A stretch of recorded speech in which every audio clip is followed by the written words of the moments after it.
শীত মানেই চারিপাশে সর্ষে ক্ষেত, শিশিরে ভেজা ঘাস আর মিঠে মিঠে রোদ। Hello friends, good morning, welcome back to my channel Shivani blogs. আশা করছি সবাই ভালো আছো। তোমাদের ভালোবাসা এবং আশীর্বাদে আমিও খুব ভালো আছি। আজ আর একটা নতুন ভিডিও তোমাদের সামনে নিয়ে চলে আসলাম। ভিডিওটা ফার্স্ট থেকে লাস্ট পর্যন্ত দেখার অনুরোধ রইল। আশা করি সবার ভালো লাগবে, কেউ কিন্তু স্কিপ করে যেও না। শীতের সময় চারিদিকে সারা মাঠ হলুদ আর হলুদ, সর্ষে ফুল আর সর্ষে ফুল। আর এই সর্ষে ফুলের মধ্যে আমার তো ফটো তুলতে, ভিডিও করতে দারুণ লাগে। তোমাদের কেমন লাগে বন্ধুরা? আজ আমার সকাল শুরু হয়েছিল 6টা থেকে।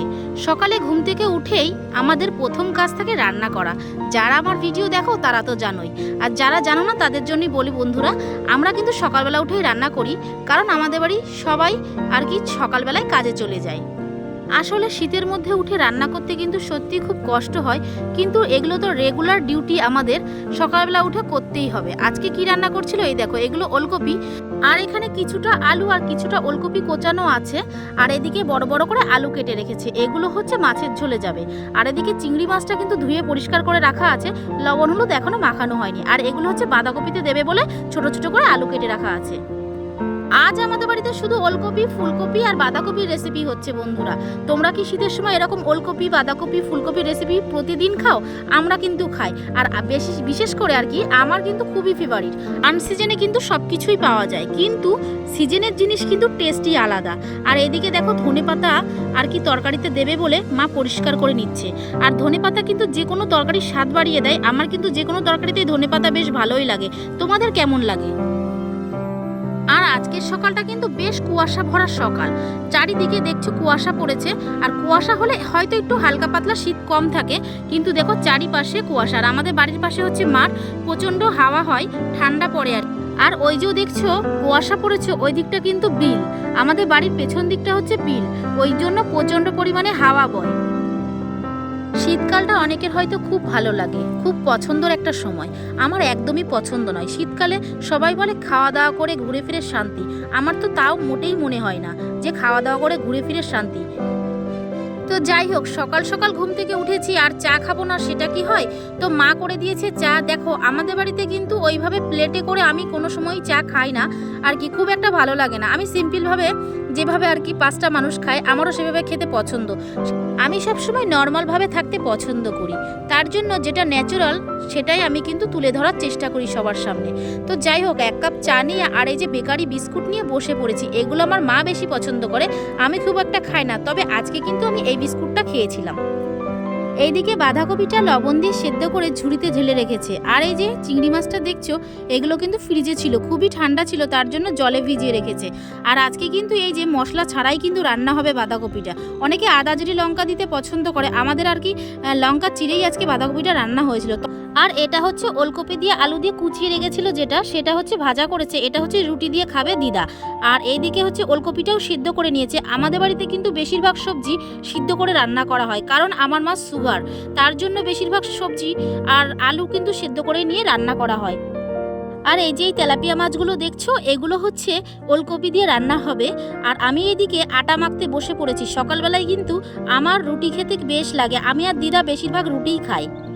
তবে অনেকে শীতকালে রুটি খেতে পছন্দ করে, ভাতটা পছন্দ করে না। আমার আবার 12 মাসকাল যদি রুটি দেওয়া হয় সকালে আর রাত্রে, বেশ আমার ভালোই হয়, আমার কিন্তু কোনো অসুবিধাই হয় না। অনেকে আবার রুটিটা পছন্দ করে না। আর যে বাড়িতে সকালবেলা উঠে ছেলেদের কাজে যাওয়ার জন্য রেডি হতে হয়, তো সেই বাড়ির মেয়েদেরও কিন্তু সকালবেলায় প্রচুর পরিমাণে কাজ থাকে।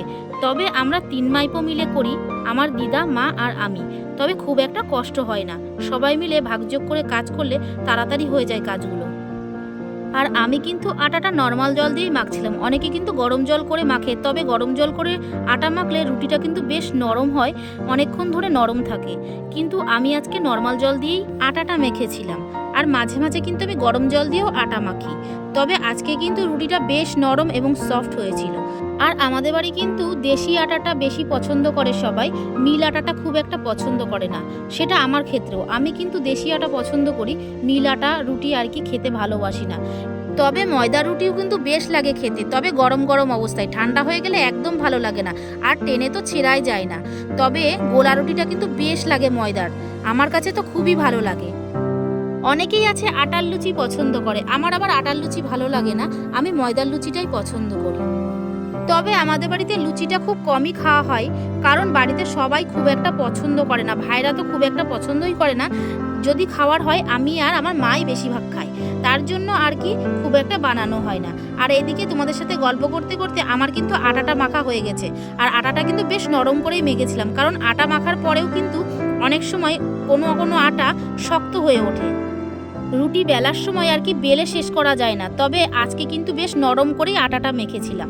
তারপরেই দেখো এক সাজি ফুল নিয়ে চলে এসেছে আমার মা, আর অনেকটাই আজকে ফুল তুলেছে ঝুড়ি ভরে। আর এখনকার বেলপাতা খুব একটা ভালো না, এই শীতকালে কিন্তু ফুলটাও অনেক কম ফোটে। আর এইদিকে দেখছো এই যে বেলপাতাগুলো কিন্তু ফাটা। আর এখন প্রত্যেকটা গাছেই খুব সুন্দর যে বেলপাতা সেগুলো কিন্তু নেই, সব বড় বড় বেলপাতা, ছোট কচি বেলপাতা পাওয়াই যাচ্ছে না আর কি। তবে আমাদের বাড়ির পাশে কিন্তু একজন চাষ করে গাঁদা ফুল, তো তার কাছে গিয়ে আমরা কিন্তু ফুল চাইলে ফুল দেয়, তবে কিনে নিয়ে আসতে হয়। তারও তো সেটা ব্যবসা, ওই জন্য আর কি এমনি নিয়ে আসি না, কিনেই নিয়ে আসি। আর সকাল সকাল আমি যে মাল করি সেইগুলো দিয়ে গেছিলো, আজকে অনেক সকালে এই মালগুলো দিয়ে গেছিলো, বললো যে এই কটা মাল করে দে, আমি হাটে নিয়ে যাব। তবে আমি বললাম ঠিক আছে এই কটা মাল করে দিচ্ছি, তবে কি আর মাল আছে? বললো না এই কটাই করে দে, আমি হাটে নিয়ে যাব। তার জন্য এই মালগুলো করতে বসে গেলাম। আর এইগুলোর কিন্তু বোতাম লাগাই আমি। আর সকালবেলাতেই কিন্তু 1 কাপ চা খেয়ে নিয়েছিলাম, তোমাদের সাথে সেটা শেয়ার করে দিয়েছি। আবারও কিন্তু আমার চায়ের নেশা লেগে গেছে, তার জন্য আমি আবার চা বানাতে বসে গেছি। আর আমরা কিন্তু গরু দুধের চা খাই না, খাই হচ্ছে গুঁড়ো দুধের চা। আর এই দেখো অনেকটা দুধ পড়ে গেছিলো, আমার মা কিন্তু আমাকে বকাবকিও করছিল যে দুধ অনেকটাই ফেলে দিয়েছিস। তো আমার দিদা খায় লিকার চা, তার জন্য দিদাকে আবার লিকার চা করে দিলাম আলাদাভাবে। আজকে একটু লিকারটা বেশি হয়ে গেছে, তার জন্য চায়ের কালারটা আর কি কালো কালো এসছে। শীতের মধ্যে গরম গরম চা খেতে কিন্তু বেশ ভালোই লাগে, সেটা 2-3বার হলেও কিন্তু কোনো ব্যাপার হয় না। এই দেখো শীতের মধ্যে আমার দিদা মোজা ফোজা পরে আর কি বসে আছে, আর এদিকে আমাদের চাটা এখনো ফোটাচ্ছি আর কি একটু লিকার বেশি দিয়ে। এক পাশে চা বানাচ্ছি আর এক পাশে রুটি করছি। এই রুটিগুলো তো খাবো একটু পরেই, তার জন্য এখনই বানিয়ে ফেলছি। আমি কিন্তু সবসময় দুধ চাটাই খাই, আমার কিন্তু দুধ চা খেতে বেশ ভালো লাগে। আর অনেকেই আছে দুধ চা একদমই পছন্দ করে না, সবাই বলে যে দুধ চা খেলে মুখ টক হয়ে যায়। আমি কিন্তু জানি যে গরুর দুধের চা খেলে হয়তো গ্যাস হয়ে যায়, কিন্তু আমল দুধের চা খেলে কিন্তু গ্যাস হয় না। কিন্তু অনেকেই কিন্তু বিশ্বাস করে না সেটা। গরম গরম চা আর রুটি কে কে ভিজিয়ে ভিজিয়ে খেতে পছন্দ করো? আমি কিন্তু খুব একটা খাই না, তবে ছোটবেলায় কিন্তু অনেক খেয়েছি। রুটিগুলো ভালো করে রোল করে নিয়ে ওইগুলো ডুবিয়ে ডুবিয়ে খেতাম। এখন আর বড় হয়ে গেছি, আর এগুলো ভালো লাগে না। তবে আমার দিদা কিন্তু এভাবে এখনো খায়। আর সকালবেলা দেখো বিছনা কাঁথা কিন্তু পড়েই আছে, এখনো কিন্তু কোনো ঘরের বিছনায় আর কি তোলা হয়নি। শুধু মা আর দিদা যে বিছনাটাতে শুয়েছিল সেই বিছনাটা তোলা হয়ে গেছে, এটা হচ্ছে আমার বিছানা। শীতকালটা যে এত অস্বস্তিকর, এত জামা কাপড় শীতের, আর কাঁথা কম্বল নিয়েই সারাদিন চলে যায়। বিছানা তুলতে মনে হয় আধা ঘন্টার বেশি লাগে। আমার খাটের বিছানা কাঁথাগুলো গুছিয়ে চলে এসেছি ভাইয়ের ঘরে। ভাইয়ের ঘরের বিছানাটা তুলে এবার কিন্তু সকালবেলার জলখাবার নিয়ে বসবো, কারণ অনেকটাই বেলা হয়ে গেছে, এবার কিন্তু খিদে পেয়ে গেছে। তার জন্য বসে পড়েছি এই যে রোদ্রে খেতে। তো সকালের খাবারে কি নিয়েছি দেখো, নিয়েছি 3টে রুটি, বাঁধাকপি ঘন্ট, আর নিয়েছিলাম ওলকপি দিয়ে আলু দিয়ে ভাজা। আমি কিন্তু রোদ্রে খেতে খুব পছন্দ করি শীতকালে। আর এটা হচ্ছে রাস্তার পাশে, আমি কিন্তু সবার সামনে খেতেই পছন্দ করি। অনেকে আছে সবার সামনে খেতে পছন্দ করে না, আমার আবার বেশ ভালো লাগে সবার সামনে রোদ্রে বসে বসে খেতে। সকালবেলা হোক আর রাত্রেবেলা হোক আমার কিন্তু 3টে রুটিই যথেষ্ট। আমি কিন্তু 3টের বেশি খেতেও পারি না, আর যদি তার কম খাই তাহলে কিন্তু আমার আবার খিদে লেগে যায়। তো এই যে চিংড়ি মাছ দিয়ে রান্না করেছিল, বাঁধাকপিটা কিন্তু দারুণ টেস্টি হয়েছিল। তারপর খাওয়া দাওয়া করে চলে গেলাম ব্যাংকে। আমাদের বাড়ি থেকে এই ব্যাংকে আসতে সময় লাগে হেঁটে 10 মিনিট, আর যদি সাইকেলে আসা হয় তাহলে 3 মিনিটও লাগে না। তো আজকে এসেছিলাম আমার ভাইয়ের জন্য। এই ব্যাংকে অনেকদিন আগে বই করেছিল, তবে বইটা আপডেটও করা হয় না, কোনো লেনদেনও করা হয় না, সেই জন্য বইটা ঠিক করতে এসেছিলাম। ব্যাংকে ঢুকে দাদাভাইয়ের সাথে কথা বলে নিলাম। দাদাভাই বলল যে যাও 2টো ফর্ম তুলে নিয়ে এসো বড় ব্যাংক থেকে। তার জন্য চলে যাচ্ছিলাম বড় ব্যাংকে। আর বড় ব্যাংকটা কিন্তু আমাদের বাড়ি থেকে অনেকটাই দূর, প্রায় 1-1.5 কিলোমিটার দূরে। তার জন্য আমার ভাই সাইকেলে যাচ্ছিল আর আমি কিন্তু ভ্যানে বসে গেছিলাম। এই কাজটা কিন্তু আমার ভাই একা গেলেও করতে পারতো, কিন্তু ও বলছে আমার কিন্তু ভয় লাগে কোনো কাগজপত্রের কাজ করতে, তুই গেলে ভালো হবে। তার জন্য ওর সাথে কিন্তু চলে গেছিলাম বড় ব্যাংকে।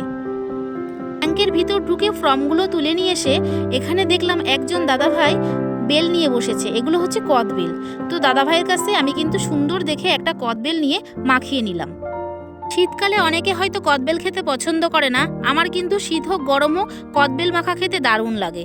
আর এদিকে আমি দাদাকে বলছিলাম ঝাল একটু কম দিও, কারণ শীতকাল তো আর কি জিভ হচ্ছে খসখসে থাকে, বেশ ঝাল লাগে, তার জন্য দাদাভাই অল্প করে ঝাল দিয়েছিল। আর আমি কিন্তু ওই কদবেলটা দুবার করে মাখিয়েছিলাম, কারণ একবার টেস্ট করেছিলাম তখন দেখেছিলাম লবণ আর মিষ্টিটা কম হয়েছিল। যে কোনো মাখাতে লবণ আর চিনির ব্যালেন্সটা যদি ঠিকঠাক থাকে তাহলে কিন্তু সেই মাখাগুলো টেস্টি হয় খুব খেতে। ওখানে কিন্তু শুধু কদবেল ছিল না, পেয়ারাও ছিল সাথে। আমি কিন্তু পেয়ারা মাখাটা নিইনি, তবে দাম জিজ্ঞাসা করছিলাম কত করে, বললো 25 টাকা শ। তবে পেয়ারাগুলো কিন্তু দেখতে বেশ ছিল। আমার কাছে নর্মাল পেয়ারার থেকে বারুইপুরের পেয়ারা যদি আরও মাখা হয় কাসুন্দি দিয়ে তাহলে কিন্তু বেশ লাগে খেতে। তোমাদের কেমন লাগে? তবে আমি ভেবেছিলাম যে একটা পেয়ারা নেব সেটা মাখিয়ে, কিন্তু পেয়ারা কিন্তু অনেক বড় বড় ছিল বলে আমি আর নেইনি, শুধু কদবেলটাই নিয়েছিলাম। তার জন্য দাদাভাইকে বললাম যে ছোট পেয়ারা রাখতে পারোনি? উনি বলল যে এরকম সাইজের পেয়ারাই আছে, ছোটগুলো সব বিক্রি হয়ে গেছে। কদবেল কেনার পর চলে আসলাম ব্যাংকের সামনে এই দোকানটাতে। এই দোকানটা থেকে আমি বেশিরভাগ জিনিস নিই, আর এটা হচ্ছে কসমেটিক্সের দোকান। আর মাঝে মাঝেই এই দোকানে এসে আমি কেনাকাটা করি। আর যেহেতু আমরা ভিডিও বানাই, মাঝে মাঝে সাজুগুজু করে ভিডিও করি, তার জন্য এটা ওটা কিনতে হয়। আর এই দাদার কাছ থেকেই বেশিরভাগ আমি সব কিছু নিই আর কি। আর এই যে এই কালেকশানগুলো দেখছো আমার কিন্তু বেশ ভালো লাগছিলো। এই কানেরগুলো কি দারুণ, তাই না? এই যে এই ইয়ারিংগুলো দেখছো কি দারুণ, তাই না? এই ইয়ারিংগুলোর দাম কিন্তু একদম কম ছিল, মাত্র 100 টাকা। তো আমি তখন বেশি পয়সা নিয়ে যাইনি বলে আর কি কেনা হয়নি। আর এই হারগুলো দেখছো, এগুলোও কিন্তু সুন্দর। আমি এই দোকানে গেলে জিনিস কিনি বা না কিনি, এই দোকানে গেলে সব কিছুর দাম জিজ্ঞাসা করি আর খুঁটিয়ে খুঁটিয়ে সব জিনিস দেখি, আবার পরেও নিই কোনো সময়। তোমরা কি আমার মতো এরকম করো কোনো সময়? আর এই দোকানে শুধু এইগুলো দেখছো, আর একটা স্পেশাল জিনিস আছে তোমাদের সাথে, সেটা শেয়ার করছি, দেখলে তোমাদেরও খুব পছন্দ হবে। আমি তো প্রথমে দেখে সত্যি ভেবেছিলাম এগুলো নেব, কিন্তু আমার আর কি রাখার জায়গা নেই সেইভাবে। তো এখানে কিন্তু একটা গণপতি পাপার মূর্তি আর মা সরস্বতীর মূর্তি ছিল। এই মূর্তিগুলো যদি কাউকে গিফট করা হয় সত্যি সে কিন্তু আনন্দে আত্মহারা হয়ে যাবে। তো আমারও তো খুব ভালো লেগেছে, তোমাদের কেমন লেগেছে অবশ্যই কমেন্ট করে জানিও। তারপর চলে গেছিলাম চিকেন আনতে, এখন বাজে প্রায় 2:30 মতো। এই দাদা কিন্তু দোকানে ছিল না, অবশ্য আমি ফোন করে তাকে ডেকেছিলাম বলে সে এসেছিল। আগের দিনের একটা ভিডিওতে তোমাদের সাথে বলছিলাম যে এই দাদাভাই নতুন দোকান করেছে, দাদাভাই কিন্তু চিকেনের পিসগুলো ভালো করতে পারে না। তো দাদাভাইকে আমি বলেছিলাম তুমি চিকেনের পিসগুলো করো না, আমি বাড়ি গিয়ে করে নেব। তার জন্য দাদা কিন্তু এখন বড় বড় পিস করে দেয়, আর আমি বাড়িতে গিয়ে ছোট ছোট পিস করে নিই। আজকে কিন্তু 185 আর 195 করে চিকেনের দাম ছিল, তো আমি 195 টাকা করে 1.5 কিলো চিকেন এনেছিলাম। চিকেনটা নিয়ে দোকানে গেছিলাম একটা মুদিখানার দোকানে, সেখানে কিন্তু অনেক কিছু কিনেছিলাম। আর এই দেখো চিকেনটা নিয়ে এসে বাড়িতে এনে ধুতে হবে বলে গাবলাইট করে ঢেলে রেখেছি। আর এই যে দুটো ঠ্যাং দেখছো, এগুলো কিন্তু ফ্রিতে দেয় আমাকে। আর এই যে দোকান থেকে এনেছিলাম শুকনো লঙ্কা, আমল দুধ, পেঁয়াজ, আদা, রসুন, এগুলো তো চিকেন রান্নার কাজে লাগবে, তাই জন্য নিয়ে এসেছি। আমাদের আদা, রসুন, পেঁয়াজ কিন্তু কলকাতা থেকে নিয়ে আসা হয়, আমার ভাই নিয়ে আসে, তবে 2 সপ্তাহ ধরে আনা হচ্ছে না বলে দোকান থেকেই কিনেছি। আর এই দেখো দোকানে গেছিলাম, ওই যে কসমেটিক্সের দোকানে কি কি কিনেছি তোমাদের সাথে সেটাও শেয়ার করছি। যেহেতু আমরা ভিডিও করি তার জন্য মাঝে মাঝে সাজুগুজু করা লাগে, কিছু কিছু জিনিসের প্রয়োজন হয়, সব সময় তো আর এমনি ন্যাচারালভাবে ভিডিও করা হয় না। তো যাই হোক নর্মাল জিনিস কিনে নিয়ে এসেছি, সেমন কিছু হাইফাই কোনো কিছু না। তো এই যে হচ্ছে এগুলো ব্রু পেন্সিল বলে এইগুলোরে। আর এই যে হচ্ছে একটা বোরোলিন কিনেছিলাম, আমি কিন্তু বোরোলিনটা শীতের সময় ব্যবহার করি বেশি। আর এর মধ্যে ছিল 5 টাকা দামের ছোট ছোট কানের। আর এই যে একটা ক্লিপ নিয়ে এসেছি, আর মাঝে মাঝে খোপা করে চুল বাঁধি, তার জন্য একটা নিয়েছিলাম বান, আর নিয়ে এসেছিলাম গাজরা, আর নিয়ে এসেছিলাম ওই যে একটা টিপের পাতা দেখছো, এগুলো আমি ছোটোবেলায় বেশ ভালোই পরতাম, এখন আর কি পরা হয় না, খুব একটা ডিজাইন করা টিপ পরি না, সবসময় কালো টিপই পরি।